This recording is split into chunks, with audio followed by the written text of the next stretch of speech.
We are now just a little over a week away from the holiday of Purim, counting down the days to a very festive holiday. And we hope indeed that it brings happiness and joy to all of you, to all of Klal Yisrael, and indeed to all of the world, because we really can use some happiness and some celebration and some joy. It would be really nice and quite timely.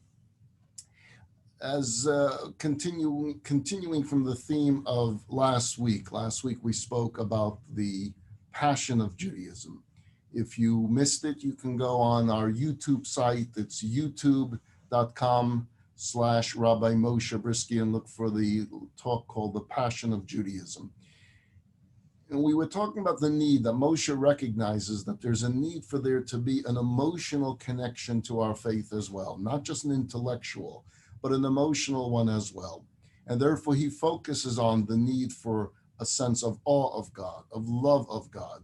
And when he's trying to instill within us is that we should feel Judaism, feel it in every part of our being.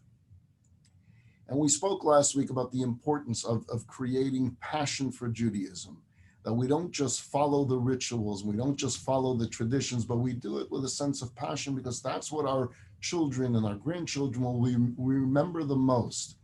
And I asked the question towards the end of last week's class. I asked you, of all of your teachers of elementary school and high school, which ones do you remember the most? And more than likely, the ones you remember the most are the ones that taught with passion, if they put themselves into it. If your teacher taught Shakespeare just from the book, I'm sure there's not that much memory of it. But if your teacher made Shakespeare come alive, and he was into it, or she was into it, you remember that more than anything else. You remember that aspect of the passion. And that's what we need to do with Judaism as well. See, as parents, we have to see to implant within our children healthy Jewish roots. And these roots should be roots of Torah knowledge. And at the same time, besides for these roots that we implant within them, we also have to adorn them with wings, the ability to fly. The wings are the wings of Jewish passion that will enable them to soar high above all the obstacles and the challenges that will come to their faith throughout their lives. If you remember from the days that we used to go on an airplane, the flight attendant goes through their whole spiel before the plane takes off, and he or she will tell you that if there's a sudden change in cabin pressure, an oxygen mask will drop down.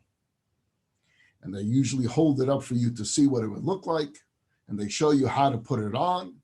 And then they say this interesting message: if you're traveling with small children, make sure to put your mask on first and then your child's. Why?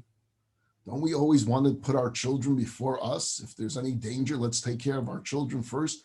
Why does every airline in the world say the same message? If the oxygen masks fall and you're traveling with small children, make sure to put your mask on first.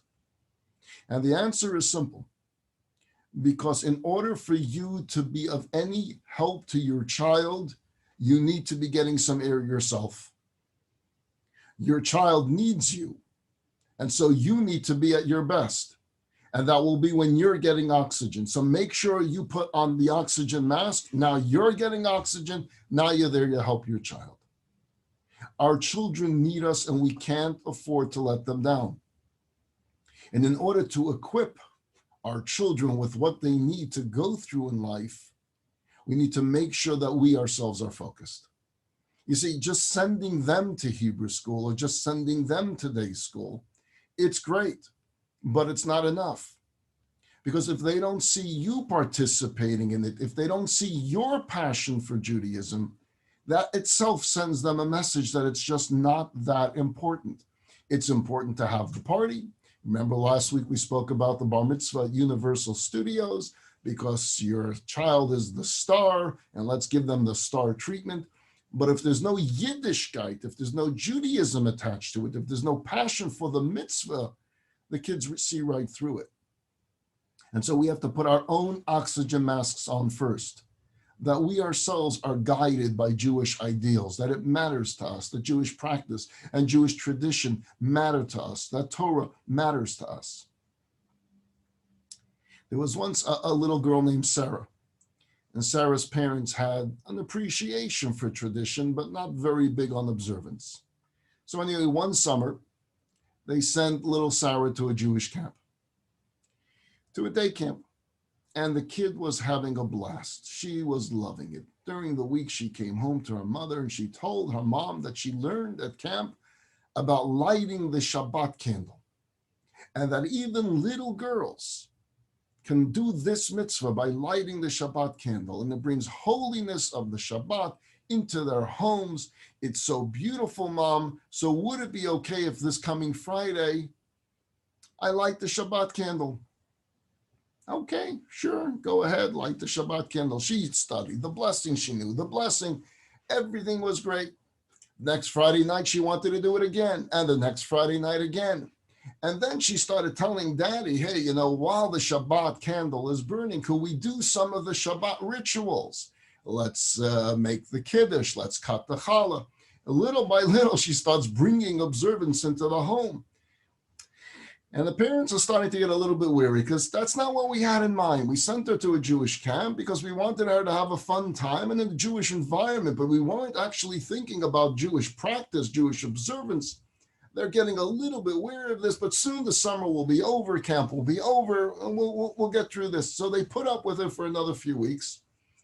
And then when camp was over and the next Friday night came, and little Sarah said, when are we lighting the Shabbat candle? That's when they put their foot down and they said, no. That was just a summer experience, but we're not doing that anymore. And as much as little Sarah complained that she really wanted to continue it, they weren't interested. And Sarah was saddened by it, but she accepted it. A few months go by, and it's coming close to Sarah's birthday. And as it turns out, her birthday is going to be on a Friday evening. And Mom is planning the birthday party and planning the cake and all the presents and all that is going on. And little Sarah's thinking to herself, what would she really like for her birthday gift? So she has a housekeeper, and she tells the housekeeper, could you take me to the store, to a Jewish store, kosher store?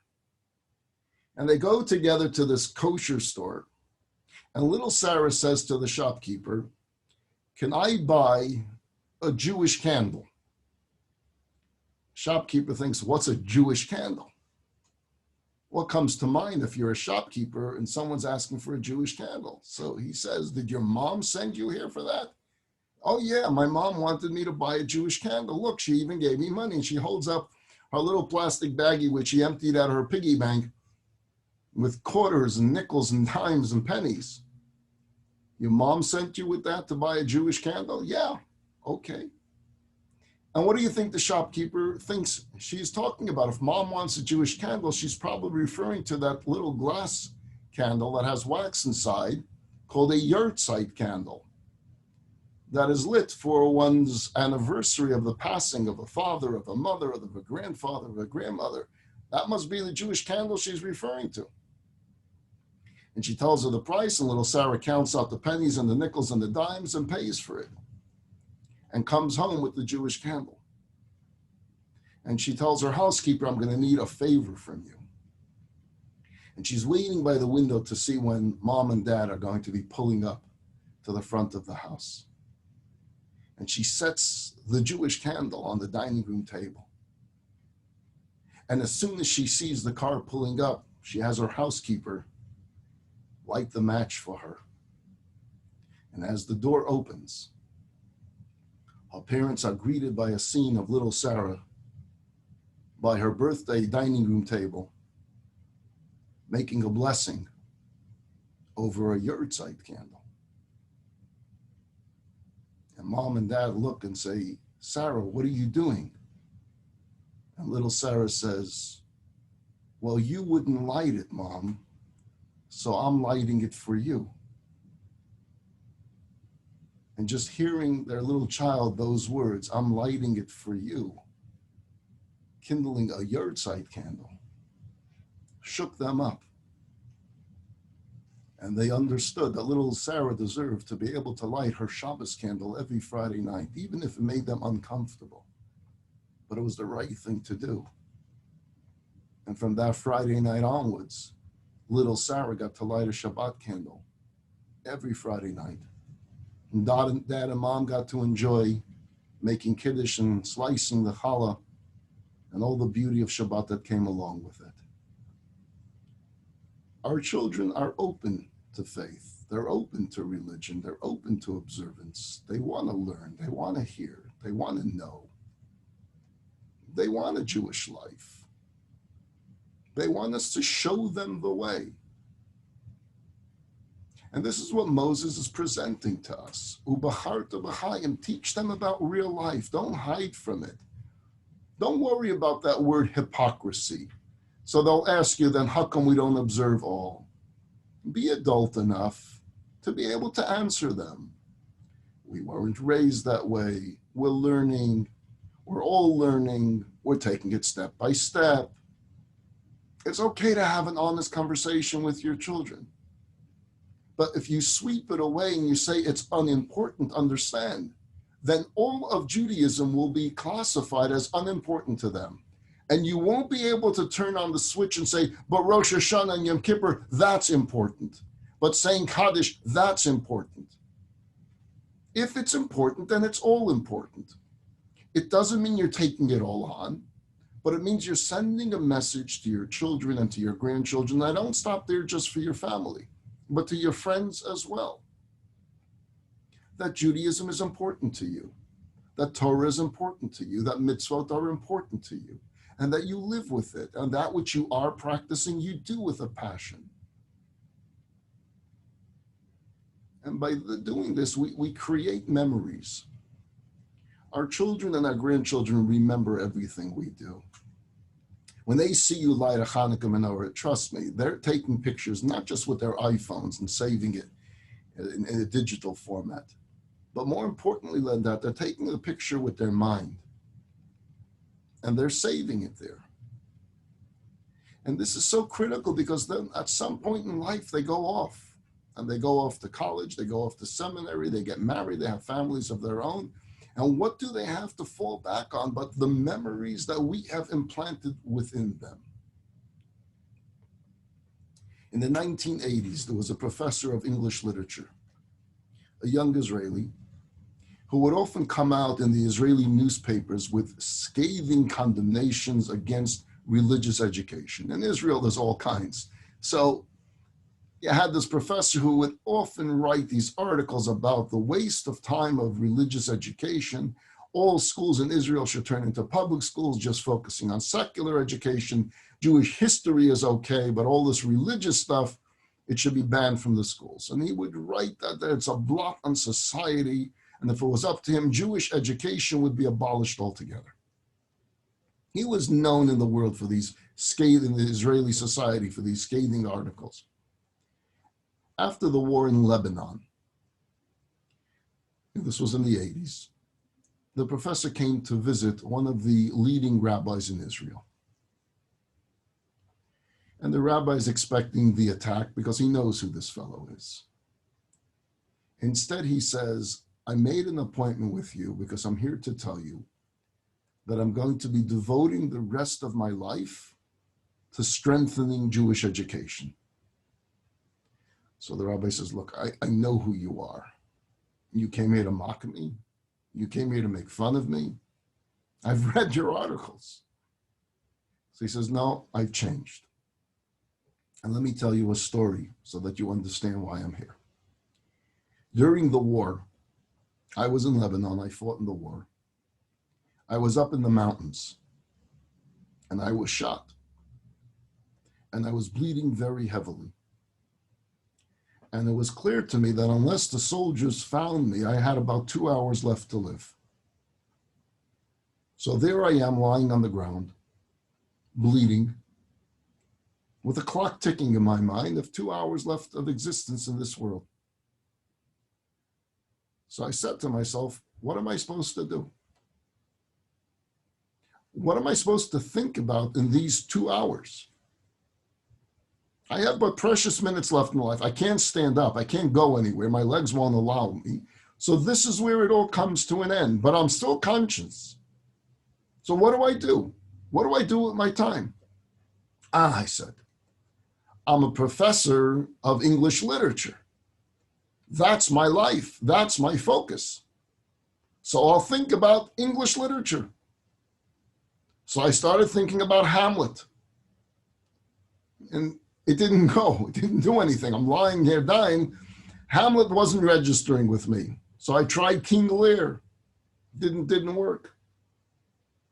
I'm a religious Zionist, that I am, in the sense of Zionism, that I'm very much into. I can recite almost by heart everything Achad Ha'am ever wrote. So let me try that literature. Didn't go either. And before you knew it, it started coming back to me. First came the tears, and then came these powerful memories.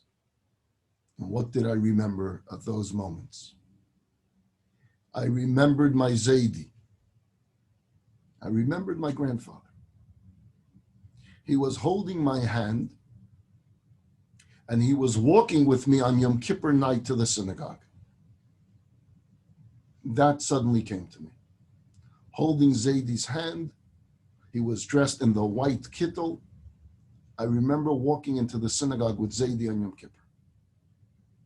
I also remembered the happiest hours of my life was when Zaidi took me to shul on Simchat Torah. And I remember dancing on his shoulders as the Torah was being paraded around the shul. And suddenly more memories came. Bubby lighting Shabbos candles. Suddenly all of these memories pushed away the Hamlets and the King Lears and the Achad Ha'ams, and I'm being flooded with memories from my youth of all these scenes of Yom Kippur and Simchas Torah and Hanukkah and Shabbat. It's flooding into me. And then it dawned on me. If my grandson, God forbid, were to be wounded, and my grandson, God forbid, would only have 2 hours left to live, what would he have to think about? Because I never gave him anything. I never walked with him to the synagogue on Yom Kippur. I never took him to a shul on Simchat Torah. He never saw any of this. What would he have? I have these memories because I had it growing up. But what would my grandson have if his Zaidi never gave him anything? And then I realized, do you only need the last 2 hours of your life to think about these things? So I made a vow to God. I said, Master of the universe, Master of the world, if you see me, if you hear my prayer, if you let me live, I will dedicate the rest of my life to Jewish education. And then I passed out. I woke up, I was in the hospital. I was alive. And after I was released from the hospital, I looked up your phone number, and here I am. We have to kindle this torch, literally a torch of Yiddishkeit, and we have to raise it aloft in our homes and in our lives with this passion that Moses pleads with us thousands of years ago as we're about to enter into the land of Israel. And we have to give our children and our grandchildren the memories that they need, more so, the memories they deserve, the memories that they will cherish forever, that won't leave them. At the turn of the 20th century in the city of Tzfas in Israel, there lived a rabbi known as the Ridvaz. His real name was Rabbi Yaakov David Volvovsky. He was known by the acronym Ridvaz. So one year, on the day of his father's yahrzeit, we spoke about yahrzeit candles, so this was the anniversary of his father's passing. That day happened to be very, very cold and nasty outside. The Ridvaz braved the cold, he walked to shul and he waited for the minyan to come so he can say Kaddish for his father. He did the same when it came to mincha, to the afternoon service. Again, braved the cold, waited for the minyan to come so he can say Kaddish for his father. And as he's standing there leaning on the podium, he starts to think about his father. Obviously, it was the day of his father's passing. His father's going to be on his mind. And suddenly people notice that he's crying. So out of respect, most of the congregants, knowing that it was his father's yahrzeit, they kept their distance. Look, give him space. It's an emotional time. He's going through something. Let's just give him the space he needs. But one congregant who felt very close to the rabbi approached him after the prayer services. And he said, Rabbi Yaakov, what's going on with you? What's this about? You seem very upset. Your father was in his 80s when he passed away. He lived a full life.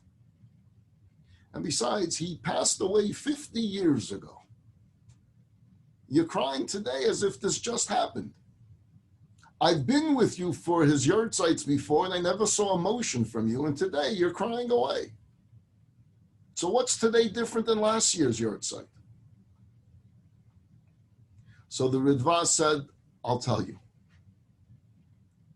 Earlier today, at the morning service, before I left after services was over, I was thinking to myself, it's very cold outside. So maybe instead of having to walk all the way back to the synagogue for the afternoon service, maybe I can arrange for 9 others to meet me in my house, and I could make a service there and pray over there and say Kaddish over there instead of having to walk back in this freezing weather. But then I changed my mind. And I said, no, it wouldn't be respectful to my father. And so I didn't make the announcement. And because of that, I'm crying. I'm crying that I even thought that I shouldn't come back in the afternoon because it was cold outside. So his friend says, Rabbi Yaakov, what's the matter with you? Number one, it was a good idea. So it makes sense. It's freezing outside, and you can get 9 others to your house so you can say Kaddish there. What's such a terrible sin? That's number one. Number two, you didn't even do it. You thought about making such an announcement, but you never made such an announcement. So why are you crying? He says, I'll tell you why I'm crying. Because I'm standing here and I'm thinking about my father, and suddenly this one story of him came to my mind. And when I thought about this story, and when I thought about the announcement I wanted to make, that's when I burst out in tears. Of course, his friend says, Rabbi Yaakov, what's the story of your father that you remembered that caused this emotion?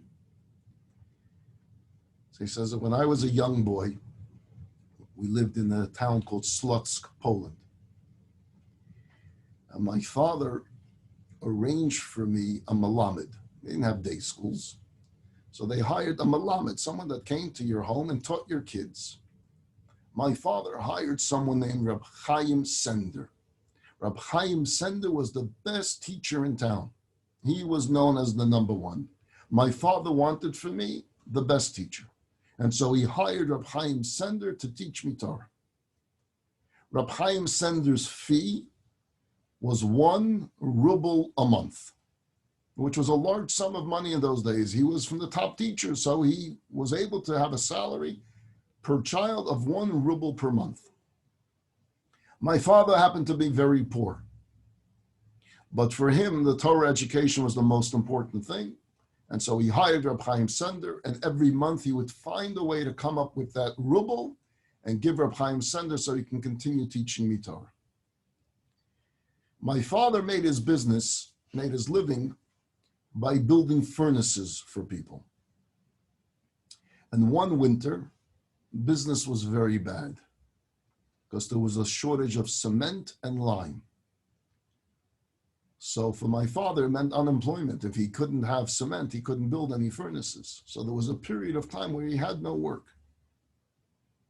And if he had no work, there was no way for him to put together this ruble for my Melamed, for Reb Chaim Sender. 3 months went by that Reb Chaim Sender wasn't paid. One day, I came home with a note from Reb Chaim Sender from my father, which basically said, look, I feel terrible for your situation, but if I can't get paid, I would have to discontinue teaching your son and find another job that could pay, because I also have to put food on the table. When my parents read this note, they were devastated, because to them, the study of Torah for me meant everything, and they were crushed. That night, when my father went to the synagogue, he heard this, that there was a wealthy man who was complaining that he built this brand new house for his son and daughter-in-law who had just gotten married, but the newlyweds can't move into this beautiful house because of the cement and the lime shortage. The house was left without a furnace, and it was too cold to live in, and he's complaining. Things to complain about.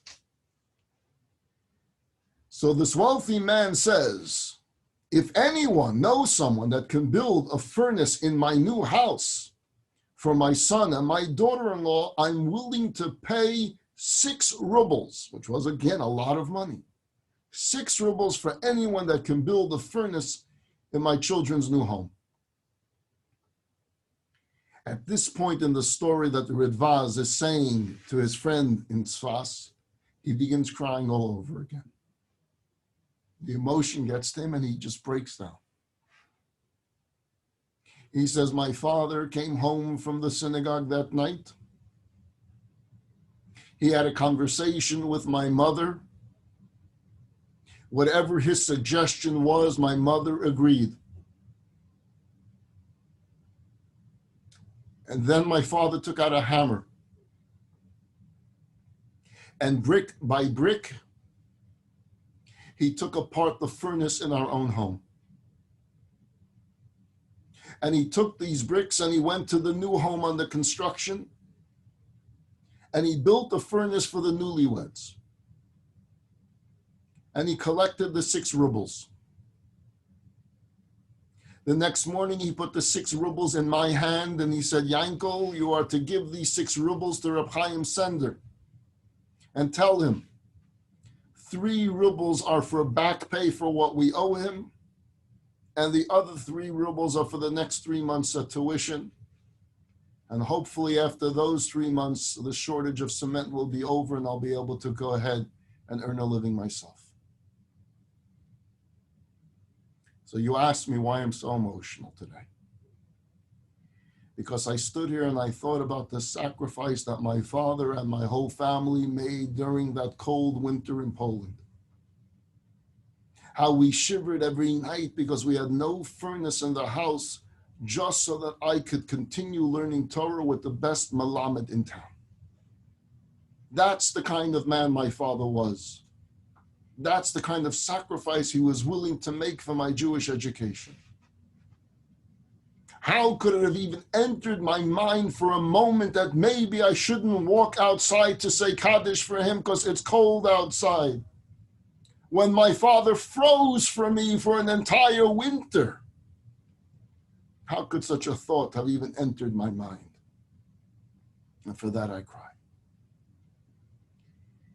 When we demonstrate for our children what you're willing to work for, what you're willing to sacrifice for, you give them the greatest gift of all. You give them the gift of memories. You give them the gift of passion for a faith, of passion for our heritage. In July 2019, someone named Rabbi David Trenk passed away. I doubt any of you, or I should say most of you, I think Brian is on, and Brian has heard of Rabbi David Trenk. He even bought me a book of stories about Rabbi David Trenk after he heard me tell this particular story. But he was known to thousands as this extraordinary educator. He taught thousands of Jewish children and teens for close to 50 years on the East Coast. He was a day school teacher, but his students loved him because of his passion, because of the way he taught, because he put himself into it, and for his care for each and every single one of his students. He really cared about them. You know, some teachers get their roster for the year. They already know, speaking for the teachers of last year, who are the troublemakers, who are the smart ones, who are the difficult ones. They go through their 10 months of schooling and they're done. Who's the next year's roster? And that's about it. That's their connection. I got to take care of this kid for 10 months. I got to deal with these issues for 10 months, onwards to the next year. But there are those teachers that stay connected and really care about their students. And they remember their students from all their years of teaching. I remember when my father passed away, we were getting letters from students he had in the years that he used to teach in Lubavitcher Yeshiva. He taught 6th grade. And we were getting these letters after another, how your father really cared about each student, how he remembered us and remembered every detail. Rabbi Trenk was that type of teacher. So he taught in this Jewish religious high school. And that particular year, there was a 16-year-old boy who was very wild, very aggressive, emotionally confused and spiritually confused. And one Friday night, they were having a Shabbaton at the school, and they were having a Friday night dinner, a Shabbat dinner at the school. This 16-year-old breaks into Rabbi Trenk's office.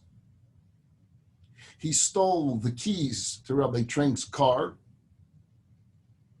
and he went off to take Trenk's car, even though he didn't have a driver's license. So there's another boy in school who sees what he's doing. What are you doing with Rabbi Trenk's car? He says, I can't handle this no more. I'm done. I am not interested in this Shabbos thing. I'm not interested in no Shabbos dinner. What are you doing? You're stealing a car. He says, I know. I just got to get out of here. Where are you going? I'm going to the movies. You're going to the movies at Shabbos. I'm going to them. I got to get out of here. But you don't know how to drive. I'll figure it out. And with that, this 16-year-old kid drove off with Rabbi Trenk's car on Shabbos to go to the movies. Now, as you're hearing this, I'm sure you think how shocking this is, but if you understand what an Orthodox high school is like, and doing this on Shabbos, you can imagine, oh my God, this doesn't happen. The movie theater was 1.5 miles away from the yeshiva, and somehow this kid, maybe he used to do the bumping cars in the amusement park, he figured out how to get the car 1.5 miles. He buys a ticket for the movie, goes inside to watch one of the movies. In the meantime, someone tells Rabbi David Trenk,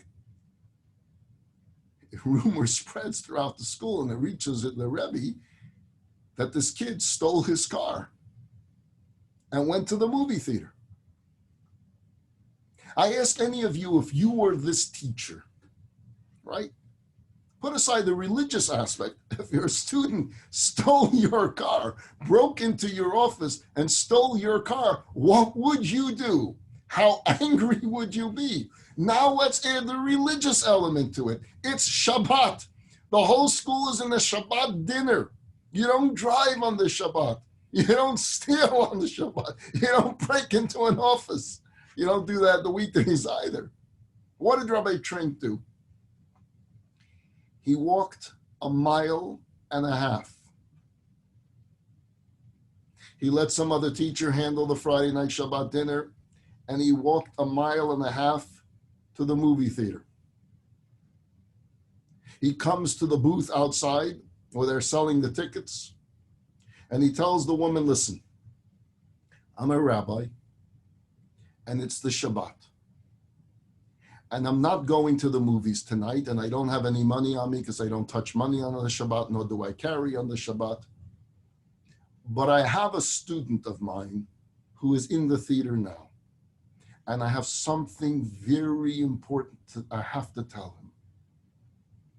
Is it okay for you if I go inside and I simply pass on this message that he has to hear right away.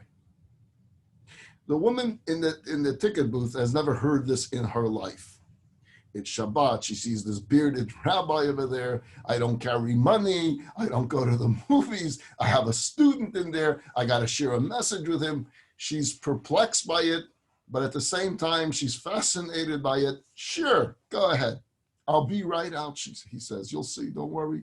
I'm not trying to break my way into the movies tonight. So this rabbi with the long beard and the big round black hat and the long black coat is now in this multiplex cinema, and he has to find his student. The rooms are dark. Movies are playing. It's not easy to find anyone. Imagine you're going row to row in each theater and you're looking down the road to see if you can find your student. So he goes from theater 1 to theater 2 to theater 3. And finally, in one of the theater rooms, he spots his student.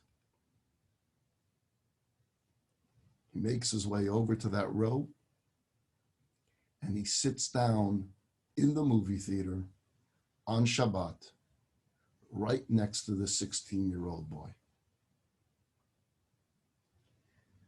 The boy relates the rest of the story in the publication that I saw. Suddenly now the rest of the story is told from the boy's perspective, the 16-year-old at the time.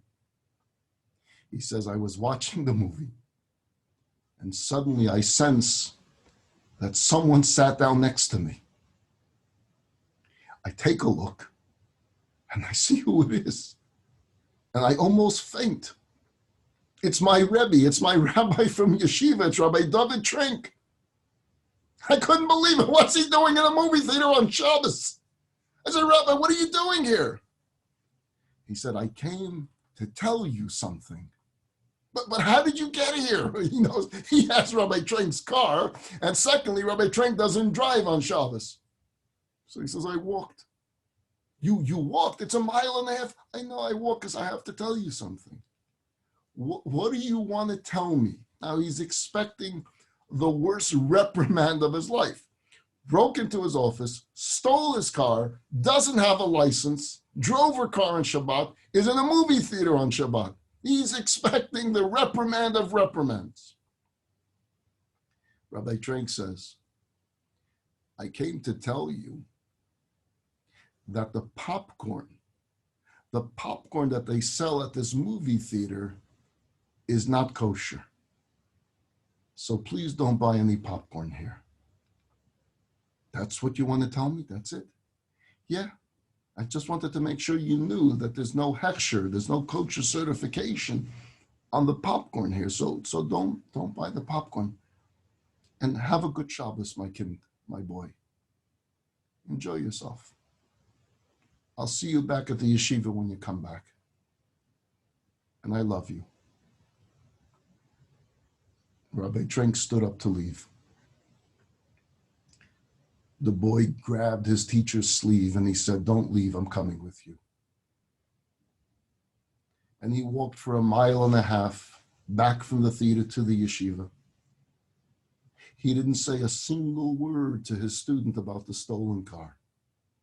He didn't say a single word to his student about driving without a license. He didn't say a single word to his student about driving on Shabbos, about going to the movies on Shabbos. He just spoke to him, told stories, jokes, sang songs, had a good time. And the boy concluded when he told his story, when I came back to the yeshiva, I said, Rabbi Trink, I swear I will never violate the Shabbos again, and I'll never steal a car again, and I'll get a license the next time I drive. You see, it's not about being bad, and it's not about rules, and it's not about discipline. It's about an emotional connection. If there is love, if we're passionate, if we care, suddenly the mitzvot are not that hard anymore. My Rebbe loved me, the student understood. My Rebbe cares about me. My Rebbe was not here to get me in trouble. He walked 1.5 miles to tell me that he loved me. There's nothing I won't do for him. That's the point that Moses is saying to us. If you have a loving relationship with God, nothing is going to be too difficult. Nothing is going to be beyond the possibility. How we act and how we behave and how we model Judaism will have this powerful impact on all those that observe us and all those that see us.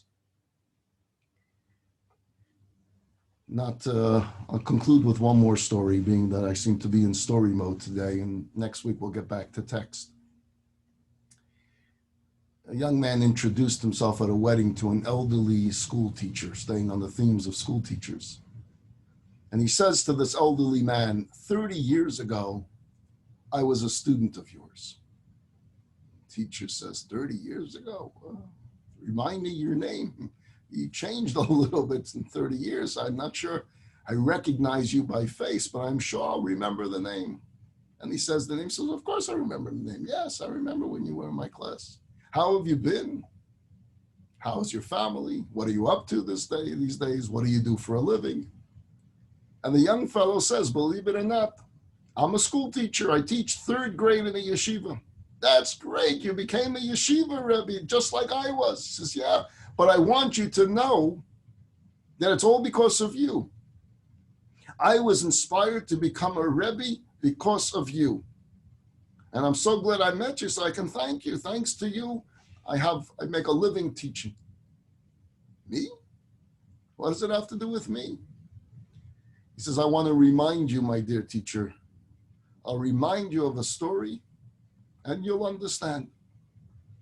When I was a young boy in school, one of my classmates who was not yet bar mitzvah received an expensive watch.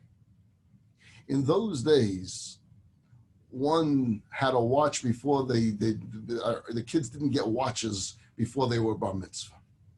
So he was the only one in the class that owned a watch. And it was like, wow. And everyone is looking at it. And everybody, Risa said, he's showing off. Look at my beautiful watch. He came from a wealthy family. And therefore he was able to afford it. But the rest of us, we just stared at it and wowed at it. So everyone is wowing him for this watch. We were all jealous. During recess, the boy put the watch on the desk. And when he returned, the watch wasn't there anymore.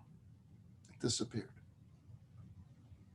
So our teacher came to the classroom and he told us that whoever took the watch should return it. Of course, no one returned it because no one wanted to be caught as the one that stole it. So he asked, did anyone take the watch? No hand went up. The poor boy who lost his watch was devastated, crying away. So the teacher asked all of us to stand up from our chairs, everyone to go to the back of the classroom and to stand up against the wall. And then he wanted all of us to close our eyes. And he said, each of you, I want you to put your hands in your pockets, take everything out, have the pocket sticking out so that it's empty. I clearly see that it's empty. And have everything that was in your pockets in your hand. But you have to keep your eyes closed at all times. And so we did. And sure enough, the watch came out of my pocket. I was sure I was in big trouble. I was sure the teacher was going to scream at me for stealing such an expensive watch from a classmate. But to my surprise, my teacher took the watch without anyone noticing because our eyes were all closed, sat back in his chair,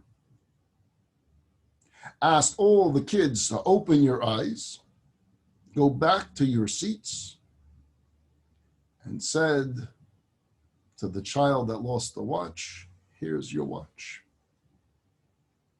And he told the class, I want you all to know that the watch wasn't stolen at all.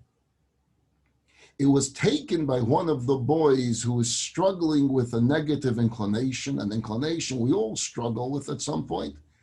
The boy that took it is not a thief. And he's not a bad boy. He's not a liar, and he's not a troublemaker. He's a good boy. And he has the power to overcome every moral obstacle in his life because his soul is a piece of holiness and goodness. That teacher was you. This now third grade teacher is saying to this elderly man, you were that teacher. You were the one that chose not to embarrass me and not to insult me. I was so relieved that you told everyone to close their eyes so that they wouldn't know it was me. Could you imagine you did that and all the students would know I was the ganef, I was the thief? You saved my dignity that day. You spared me the humiliation, not just for that year, but for the rest of my life. I would have been the one that stole the watch. That's the way everyone would have remembered me. And yet I've always thought about the story, Rebbe, he says to this elderly man. I thought for sure that after class was over, you would take me to the side and you would chastise me. And I waited for you to confront me, to share with me how terrible my behavior was. But the day went by and nothing. So I thought, okay, you went away for the next day and nothing. Okay, maybe you're going to send a note to my parents. Nothing. Maybe the principal's going to call me in. Nothing. You never brought it up again. You never treated me differently. You never looked down at me. You held up my honor, not just for others, but for myself as well. You didn't make me feel like a thief and a liar. That day changed my life because you helped me see myself in a different way. I was so amazed by your behavior, I thought to myself that if that's what it means to be an educator of children, that's the career I want for myself. If this is the impact that a teacher can have on a child forever, that's the job I want. And that's the career I took. It's all because of you, because of that story of the watch. The older teacher was deeply moved. The younger teacher, the former student, says, how is it that you did it? How did you manage not to label me? I mean, you knew that I stole the watch. And yet the whole year you didn't treat me any differently. And the old man says, I didn't know it was you. I didn't know who it was because I closed my eyes too. I didn't want to know because I didn't want to treat any child differently. That remained with him. That stayed with him. You know, Judaism has a lot of laws, a lot of mitzvot. But we have to think about the soul behind it, the person behind it. Not everyone is doing all the mitzvot, at least not yet. We don't judge, we don't condemn, we welcome, we teach, we inspire. Because we know deep down there is a soul, there is a neshama. And the soul has a journey to make. And sometimes we make mistakes, and sometimes we fall, and sometimes we may take things like watches when we're in third grade or fourth grade, and we regret it. And we make amends, and we climb back up. Our task, our job, is to welcome every single year, to welcome every single Jew, and to welcome them to enjoy their faith, to enjoy their heritage, to take full advantage of what's available for them, and bring them a step closer, one step closer to Avinu Yeshua Shamayim, to our Father in heaven. We'll continue with the text of Deuteronomy next week, continue with Moshe's speech to the Jewish people, literally just days before his passing. Everyone have a wonderful week. Stay safe and stay healthy. If you'd like to join me on Fridays at 2 o'clock, we do a pre-Shabbat sermon. Monday nights at 7:30, we do biblical literacy. We're looking into the story of Abraham right now. If you need links for any of them, it's chabadconejo.com. Excuse me, mistake. It's jewishacademy.com/weekly. And over there, you'll have all the links to all the different classes that we're offering. Have a great week, everyone. Take care.